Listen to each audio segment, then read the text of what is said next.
Can you repeat after me? Mahal ako ng Diyos. Mahal ng Diyos ang pamilya ko. Raise your hand if you belong to an imperfect family. We all belong. And we're all loved. Even when we're imperfect, we are loved perfectly. Even if we make mistakes, we are loved perfectly. Even if nag-away kayo ng umaga or kagabi, mahal na mahal kayo ng Diyos o palakpakan nyo ang pag-ibig ng Diyos sa inyo. Welcome home, everybody. Welcome to Feast Magnolia. My name is Brother J. Paul Hernandez, and I just want to tell you, this is your family. This is your home. Just want to welcome all first-time attendees. If this is your first time here, can you raise your hand? We want to welcome you. Welcome. Welcome. If you're beside one, can you say hi? Say thank you for being here. Please tickle them. After the feast, first-time attendees, kindly go, after the Holy Mass, go to Mama Mary and St. Joseph. We have a special gift to you after the feast. Amen? So, can I ask you to just inhale and then exhale? Close your eyes and think about your family. Say a little prayer for your family, your parents, your grandparents, your titos, your titas, whoever you want to pray for, just say a little prayer for them.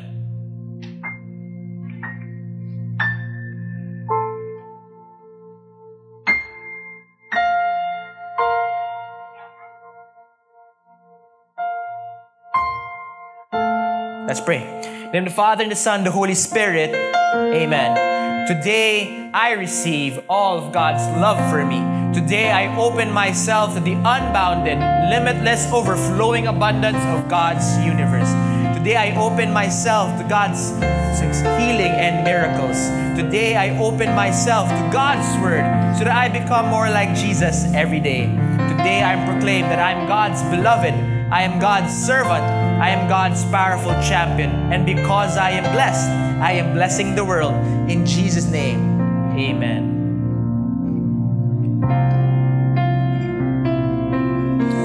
Thy word is a lamp unto my feet and a light unto my path. Our series title is called Who Can Lead Us? This is our second talk, and it's a Bible study on the book of Joshua, book of Judges, and book of Samuel. The second talk of the series is about one of my favorite Bible verses of all time. Can I read it to you? So, fear the Lord and serve Him wholeheartedly. Put away forever the idols your ancestors worshipped when they lived beyond the Euphrates River and in Egypt. Serve the Lord alone, but if you refuse to serve the Lord, then choose today whom you will serve. Would you prefer the gods of your ancestors served beyond the Euphrates? Or will it be the gods of the Amorites in whose land you now live? This is my favorite line. But as for me and my family, we will serve the Lord.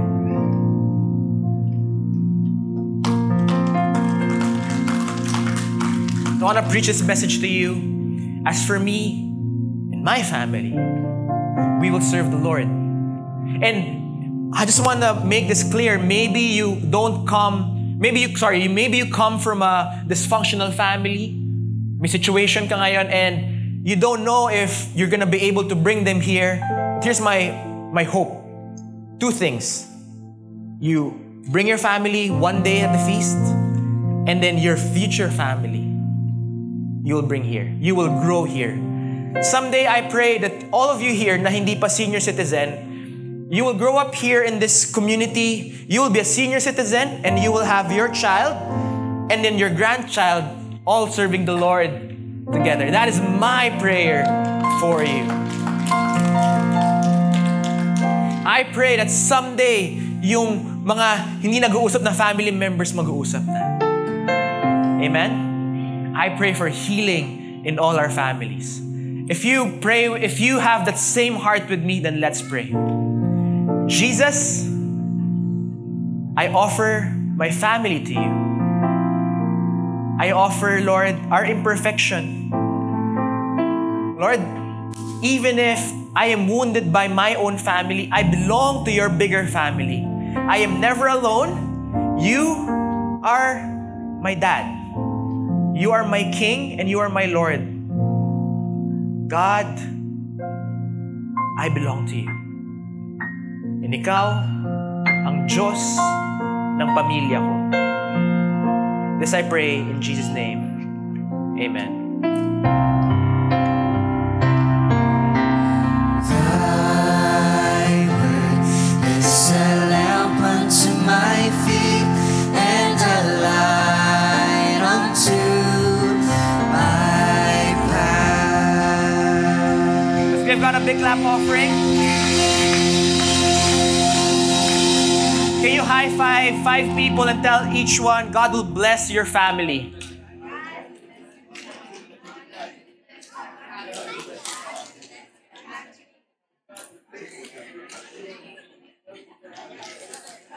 Please take your seats.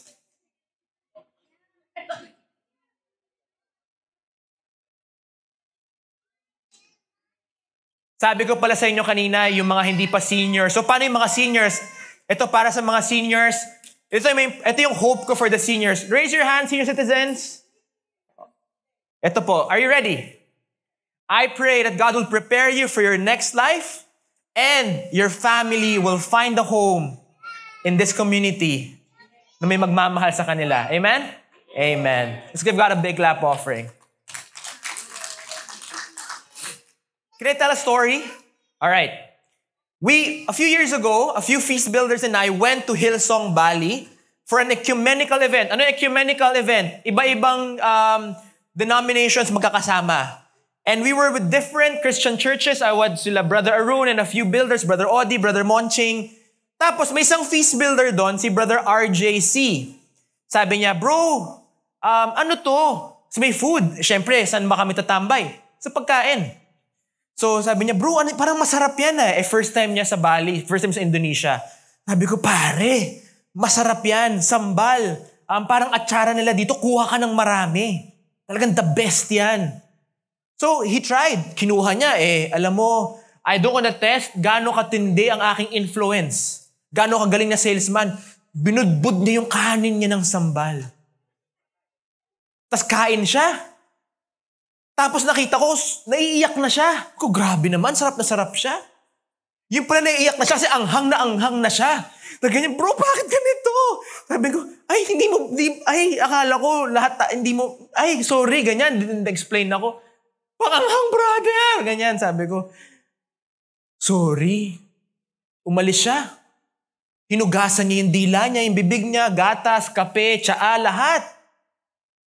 Talagang na-miss niya. Unang session ng event, kasi hinugasan niya yung bibig niya, talagang anghang na anghang talaga siya. And guess what? Ask me what? Lahat ng kasama niya mahilig sa maanghang. So ano nangyari? Lahat ng kain namin, maanghang. Ito pa malupit, ang regional builder natin, si Brother Arun, half Indian. Ano yung pinakain niya? Puro maanghang. So sabi, Brother Arun, kain kami. Siyempre na-miss niya yung mga ninuno niya. So kain kami. Kasi maraming Indian food sa Bali. So kain kami. Every meal, Indian. Tapos dahil kain kami ng kain, tignan mo sa photo na to, kita nyo ba si RJ nakatayo na lang. Di na siya, kita nyo ba siya? Ayun, medyo madilim siya eh. Yan, yung madilim doon. Kami na lang kumakain. Tapos siya, anghang. Yung mild, maanghang pa rin. Lang saya nun. We really had fun pagtripan si RJ. Yun yung talagang the best. Ganun ganun ang pagmahalan ng feast builders eh. Alam mong love namin ang isa't isa, pag inaasar namin ang isa't isa. Pag ayaw namin sa isang feast builder, hindi namin siya inaasar. Ganun ang love language namin. Joke lang yun Baka maniwala kayo, grabe, alam mo sa feast, ganito. Hindi, joke lang. Pero pwede ba ako mag-share? We were with different Christians, denominations, and we embraced them. Pero alam niyo yung highlight ng trip na yon? Look at the photos in the screen. Our highlight was when we attended the Holy Mass in the Catholic Church there.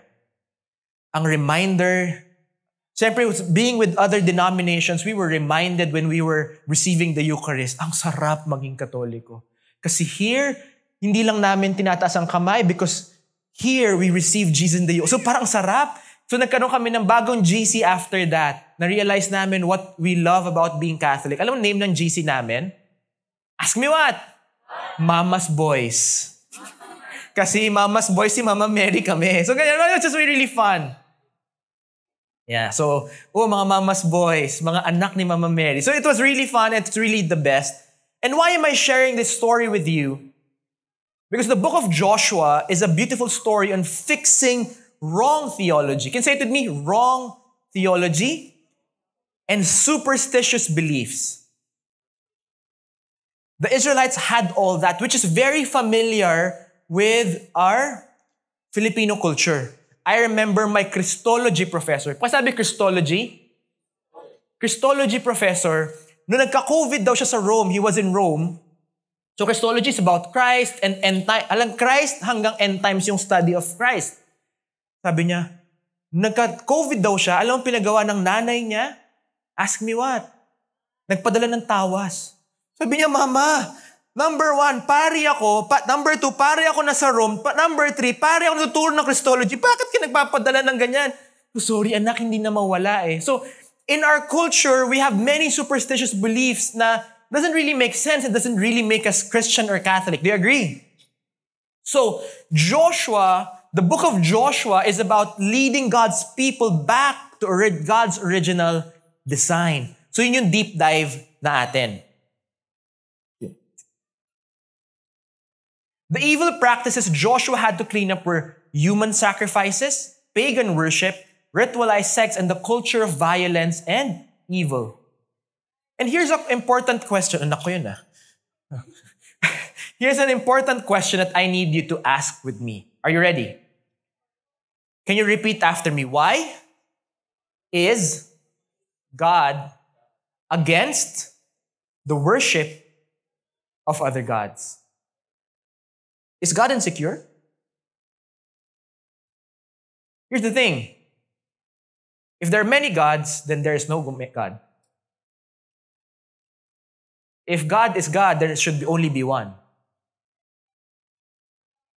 The truth is this. Listen to this.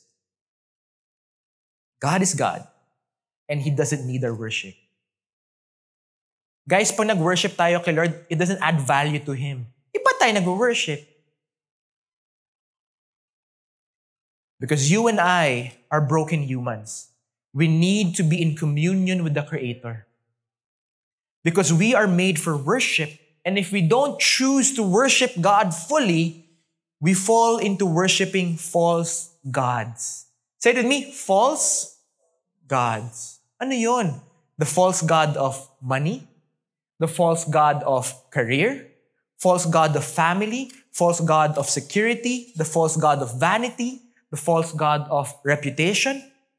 Basically, if there is anything in your life that is more important than God, that is your false god. Then why is it that why we say in the first commandment, you shall have no other gods before me.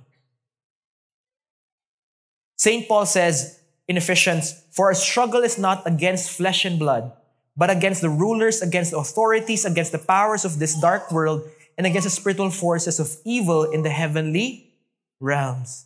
What is it? The devil will not give you problems. Kasi bakit? Ask me why. If you have so many problems, you'll pray. What will the enemy do? The enemy would love for you to be distracted. Ngayon pa lang, how am I being distracted? Kasi I'm so engrossed sa Severance. Tapos patapos na, next kong papanoorin. There's so many things that distract us from God instead of just being with God.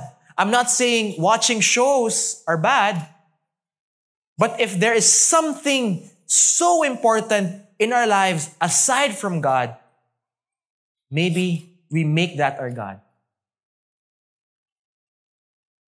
I've preached this before, but it's so real to all of us. we become who we worship. If we worship money, nagmumukha kang pera. If we worship beauty, nagmumukha kang pangit. Di ba? Tignan mo kayong katabi mo. Anong mukha niya? If beauty is our false god, we become conceited and self-absorbed. If we worship money, we become selfish. Today, the world is in crisis because we worship our false gods. When our number one priority is power or money or pleasure, material things, we end up as monsters. A lot of people in government are not bad when they started. Do you agree? But somewhere along the way, nung binigay nila integrity nila, nagkagulo-gulo na. We lie, we slander, we cheat, we steal, we inflict harm, we go to war, we cause suffering, we do cruel things. In the world, people say now in the US that Palestinians are bad, but I've met Palestinians. They're even nicer than most Jews, than most people for Israelis. Pero ano yung masama? Hamas equals all Palestine. Ganun yung ano eh, diba? Ganun yung marketing. But here's my invite to you. Let's think. Do I worship false gods?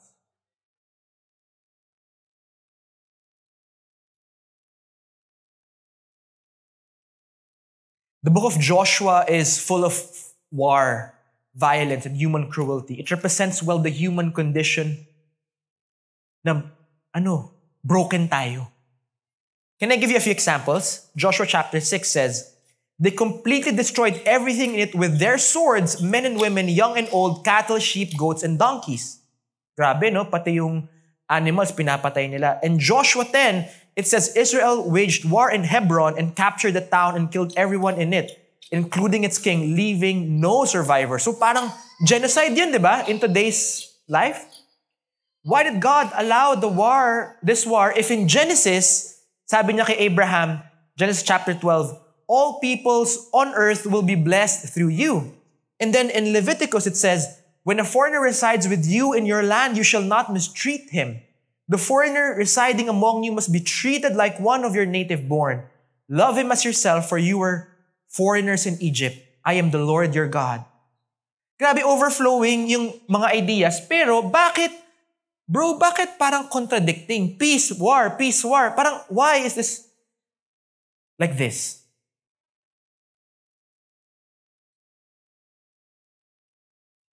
Gusto niyo malaman? Joshua was written for a different message. Joshua is about remove the false gods that can destroy us. Yung story ni Joshua, yung examples niya about conquest, winning wars. Pero, ito yung spicy, juicy na part. Gusto niyo malaman? It was written during the time the Israelites were conquered. Ano yung sabihin nun? Joshua was written, yung Israel, exiled people in Babylon. So, para silang yung Spain, dumating sa Pilipinas, yung ganon. They were literally exiled. You know how Babylon they tried to destroy the culture? Nung na-conquer ng Babylon ng Israel, the Israeli people, the Jews, daming versions were not allowed to stay in Israel. They were spread out in the whole Babylonian Empire. Ask me why. This is an art of war tactic para hindi sila makapag-unite at makapag-people power. Does that make sense? It's a war. It's really a war tactic. Now, when Joshua was near Jericho, he looked up and saw a man standing in front of him with a drawn sword in his hands. Joshua went up to him and asked, "Are you for us or for our enemies?" "Neither," he replied, "but as commander of the army of the Lord, I have now come." Then Joshua fell down to the ground in reverence and asked him, "What message does my Lord have this for his servant?" Grabe, di ba? Dumating yung angel ng Lord, Tapos tinanong niya, are you for us or for enemies? The answer was shocking. Sabi niya, neither. Bakit ito shocking? Ask me why. Because Israel is the chosen people of God, but why is God not siding with them? If kung nanonood ka ng 300, sino mahilig sa mga war movies like me? Okay, I feel judged. Iniwan niyo ako sa ere. So, di ba usually pag ganyang movie, sama-sama tayo. But why is God not siding with Israel? It is because of this. That is not the point. War is not the point of the book. It is not about, uy, ang Israel, good guys lagi ha. Ang Canaanites, laging bad guys. Hindi ganon. Hindi siya black and white. Joshua isn't about whether God is on Israel's side, but whether Israel is on God's side. Ang tanong simple lang. Are they aligning themselves with God's plans? Or are they expecting God to follow their plans?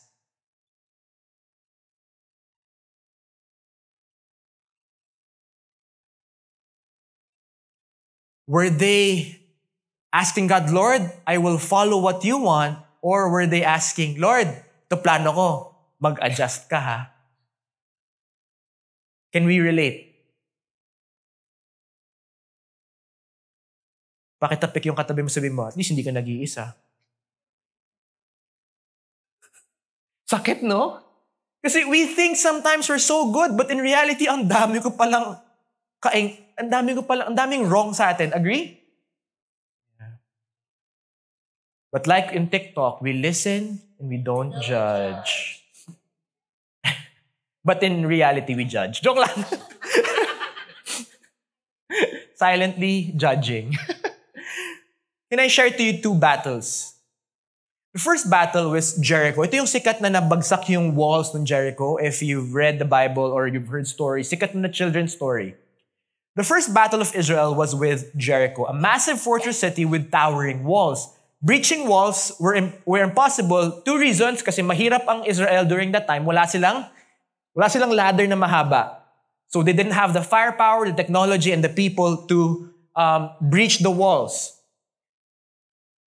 God teaches Israel that victory comes not by force, but by submission. And by God's miracle, after they obeyed God, the walls of Jericho fell down. What did they do? They worshiped God, umikot sila, kinakantahan nila yung wall until nag-fall down. Pwede mo hawakan yung kamay ng katabi mo? Kung may sama ng loob ka sa kanya, pwede mong pisilin ng gigil. Pag wala, di gentle lang. Sabihin mo sa kanya, sometimes, we are too stubborn na pinipilit natin ang gusto natin. We have a choice, friend. Dapat yung may lambing ganyan. Stubbornness or submission? Choose. Sino masusunod? Si Lord or ikaw? Totoo naman, di ba? This is our problem every day. Especially, madali siya ngayon because we're in the feast. Alam mo kailan siya mahirap? When you're in front of the mirror and you feel fat. When you're scrolling on Instagram and you feel insecure because their lives are perfect and you're not. Mahirap siya when you cannot eat in a nice restaurant because you don't have money. Mahirap siya when you feel like a loser and everyone's winning. Madali siya now, but the hard part to being stubborn is when we're feeling small. Do you agree? But I'm here to tell you, kaya tayo andito. God is preparing us. So here's the second battle. Are you ready? Ai. So may lugar pangalan Ai. So after the stunning victory in Jericho, Israel moved to their next conquest, next area. Ito yung mahirap. Ito yung, wow! Basically, parang sinabi mo, kunyari, natalo ng Golden State Warriors yung Nuggets, diba? Or Boston. Tapos, so Golden State si Israel, tapos biglang natalo sila ng Hirap magsalita ng mahinang team eh. Biglang tinambakan sila ng Washington Wizards. Yung talagang, yung 50 points na tambak. Ganun siya for the guys. Kasi mahirap, walang star player tong Ai. They lost to a weaker city. Ask me how. In the story, we discovered that it wasn't a military failure. It was a spiritual failure. Because one man, Achan, had disobeyed God. After Jericho fell, he stole treasures that were meant to be dedicated to God. He hid them away, thinking no one would notice. But God saw. And because of one man's hidden sin, the entire nation suffered defeat. They marched into battle expecting a guaranteed win because they carried God with them, not realizing may bit-bit silang false gods. Here's the message. You cannot worship two gods.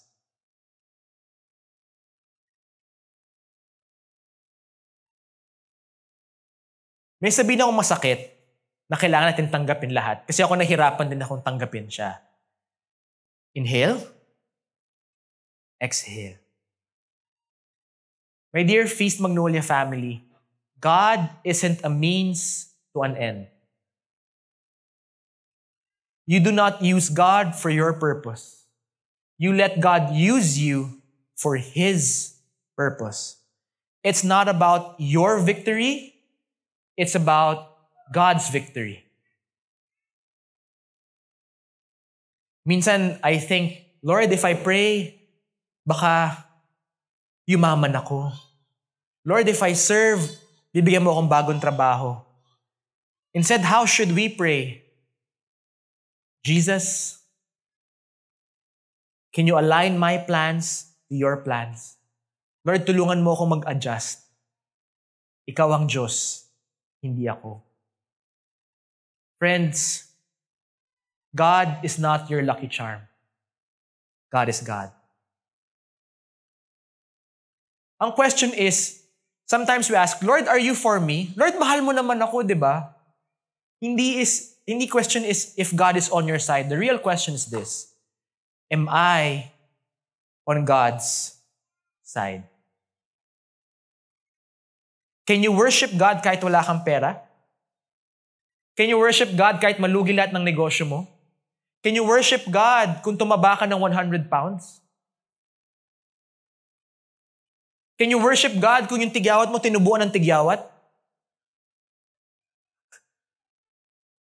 Can you worship God when everything in your life is not working out? That is the big question.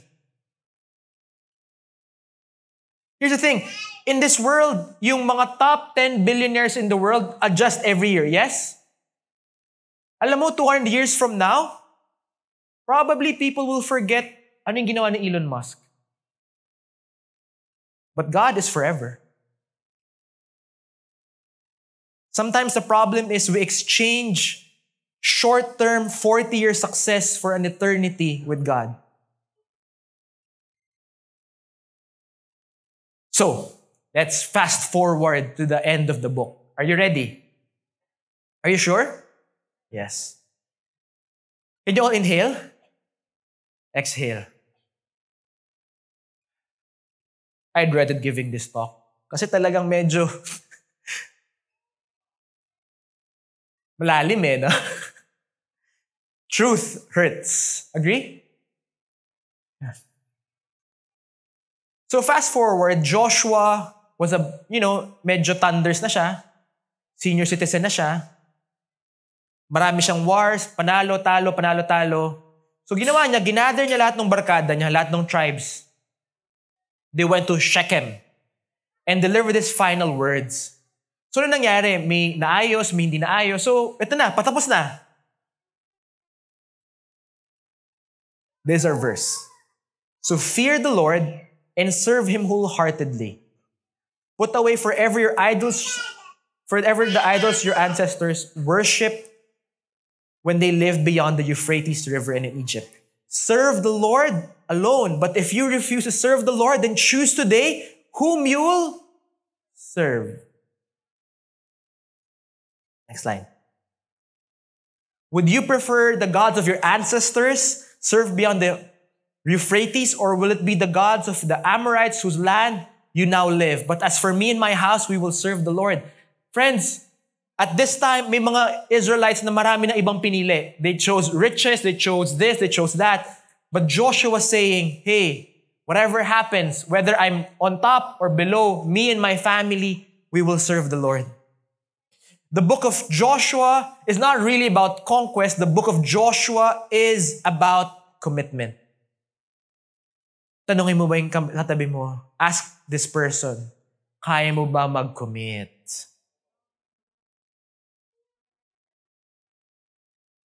In essence, it's about conquering the false gods that we worship inside us. So Joshua asks, who will you worship? The reality is sometimes that we worship God, but our actions don't show it. We are unfaithful to God. God's ultimate victory against evil won't come through combat. Si Lord, hindi niya ipipilit, di siya makikipagbakbakan for the sake of drama. You know what will happen? Ask me what? God won through the cross. Instead of destroying his enemies, Jesus died for them. Instead of taking the life of sinners, he gave his own. The heart of God is this. Are you ready? It is not to destroy, but to rescue. We are here in the feast because we belong to God's mission of rescuing. God is rescuing your family. Why am I saying this? Because maybe some of you were born in a broken family. Maybe you come from a dysfunctional family. Maybe you come from an abusive family. Maybe you come from this or that kind of family. And God is saying, I can transform that family for good. It doesn't matter kung saan ka nanggaling, but I am God and I can make your family a beautiful family if you give your family to me. If you serve the Lord. Amen. So I'm telling each one of you, I don't know your family story or ano yung pain na pinanggalingan ng pamilya nyo, but what I am saying, God will bless your generation, the generation of your children, of your grandchildren, of your great-grandchildren, great-great-great-grandchildren. God will bless your bloodline. God will bless your family if you give your family to Him.